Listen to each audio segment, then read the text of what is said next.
Hey, good morning. This is Dennis Dragata with Real America 2010. This is edition 14. It is August 25th, 2010. I'm going to cover a couple of things today. The first thing I want to cover is Mr. John Boehner, who, in my opinion, is nothing more than a moron. Again, everything that you hear these are all my opinions, okay? I don't know everything. Well, I think I do. But anyhow, Mr. Boehner wants the president to fire his entire financial staff based on the condition of the economy. Well, Mr. Boehner, real quickly, you knucklehead, guess why the economy's like this? Because of your policies, okay? You did it. You and your buddy George, okay? You drove us into the ground. You killed the middle class.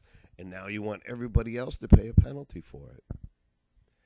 Go away, Mr. Boehner. Go away, please. You're making us crazy. You're killing this country. You, Mr. Boehner, you're the one that's hurting the country. It's going to take billions and billions of dollars and lots of bailouts to fix what you screwed up. All right, enough for that little ray of sunshine. Number 2, a tip for the president. Mr. President, I love you, but you know what? Unless you put the money directly into the pockets of the middle class, we are destined to fail here. We put money on Wall Street, gave nothing to Main Street. The politicians got the money, the bankers got the money, everybody sat on it, they're hiding it. Nothing's moving in America. We're not building anything, we're not selling anything. We got to change that, Mr. President. The money has got to go into the pockets of the middle class, and it better get there pretty quick because people are going down like flies off of flypaper. All right, enough of that. Again, I voted for the president, and I'm willing to give him another shot. I think he's a good man. Again, I said again and again and again, you got to be able to stare down Republicans. They're knuckleheads. All right, today, the whole purpose of today for me was to share something with you about my personal life, and I want to tell you how things work in America. Everything's a scam. Everything's a trick. You know, everything's a Ponzi scheme here now, and it's because of politicians. Politicians and lobbyists have made this a little one trick pony.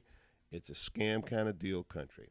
On April the 9th in April of 2009, I accepted a position as a program coordinator for a reentry program. And for those of you who don't know what a reentry program is, it is a court of last resort for guys coming out of the prison system who need a place to stay, food and shelter, somebody to give them a leg up until they get started and back into society. Re-socialization, okay?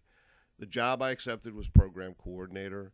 I have a master's degree in counseling and psychology, and I was the only person in the office with any type of education in that area. In fact, the guy that ran the house, his name was Derek, had no education whatsoever. He was, for all intents and purposes, an illiterate.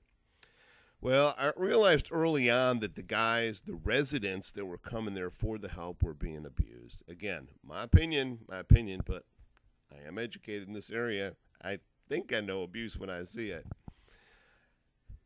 A perfect example is one of the guys very early on in my tenure there was very sick. Sickle cell anemia, heart condition, arthritis, everything you can imagine. And because of that, had a very difficult time participating in handling his chores. And for that, he was harassed, he was chastised, he was threatened, he was screamed at, he was talked down to by staff, and I reported it on a number of occasions to no accord. I mean, nothing happened. This guy just continued to be sick. Well, at some point, he got so bad that he actually couldn't even stand up. So I took it upon myself to take him to the hospital. I took him to the emergency room. He was there for 4 or 5 days in intensive care. He was in very bad condition. Had he not gone to the hospital, he could have very easily died. And for that, I was chastised. I was harassed. All right? I was tormented. I was talked down to by these people with no education for all intents and purposes. Now, I reported to an executive director who reported to the president of the board. I went over the executive director's head to the president of the board. President of the board, Joe Crowley, upstanding guy in the church, real nice guy. But you know what? The real nice guy wouldn't take the poor guy to the hospital. I ended up doing it. Now, what these people want at Renaissance is a pat on the back. They want to be recognized in the community for their great social work, when in reality, they're not doing really much social work. Time after time, guys would come to me and say, I'm being harassed, I'm being pressured into giving my personal possessions to staff members, I'm being pressured into doing things, personal favors for staff members, and if I don't do it, I'm threatened. I'm threatened that I'm going to go back to jail, okay?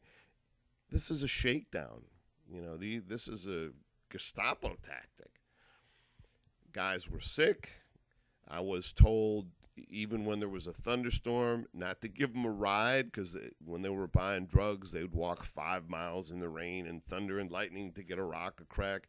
They can certainly walk 3 or 4 miles in the rain to go look for a job. Well, you know what? That's ludicrous. After this happening, and I reported it every time, nothing happened, took it to the board, nothing happened. Finally, I assembled some information, and I took it to the police. I took it to law enforcement, took it to the DA, took it to the sheriff's department. And you know what? If any of you are out there and you support prison reform, man, you better jump on this bandwagon, because what I found out is that if you are an ex-offender and you're living in a halfway house, I was told this by law enforcement, that most of them are corrupt, okay? Most of them take advantage of the residents, and the police aren't willing to do anything about it. And I guess it's because they're former offenders. I actually took this to 2 judges who did nothing. I took it to several attorneys. They said there's just not enough there. But I had tapes. I had documentation where staff members tried to falsify drug tests. It's unbelievable. So if you have a family member and you're thinking about putting them in a halfway house, you better investigate it closely.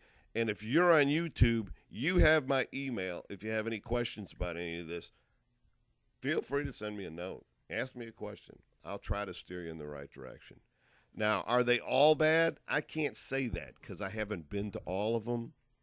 Are there any that are really worthwhile and will help retrain and re-socialize guys?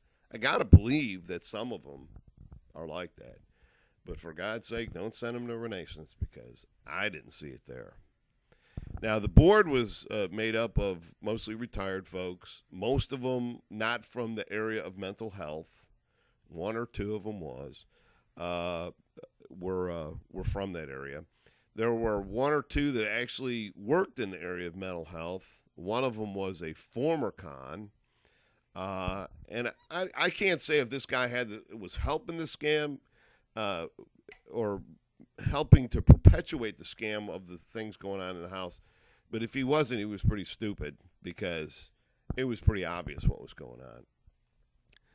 So anyhow, Renaissance, 215 Clayton Street. If you have any other questions about it, I know I have a personal friend that works in prison reform, and he's a pastor, and I've been talking to him about this. And we're going to try and take this to another level. But anyhow, of course, when I reported this, because I was a whistleblower, I got the axe, and I was asked to leave. I didn't get any notice. And, of course, when I told them, I said, basically, when I came to work here, I came to help these guys. That was my primary purpose for being here. And apparently it's not their primary purpose, because they sent me on my way. And I was the only one in the house really helping them.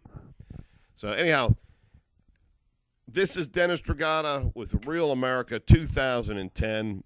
I'll talk more about this as it unfolds.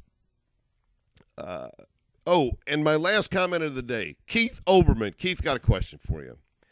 Last night you said that Sarah Palin's assistants in the elections, the current elections, were actually a negative force for these guys that were trying to recruit her help. This morning, your little buddy with a little mustache like mine said that she's a powerful force and she's making a difference. So maybe you can address that for me, Keith. Which is it? Is she a force? Is she not a force? I think she's a buffoon. I think you think she's a buffoon. Give me a call, Keith. Have a great day. This is Dennis Dragato with Real America 2010. I'm out.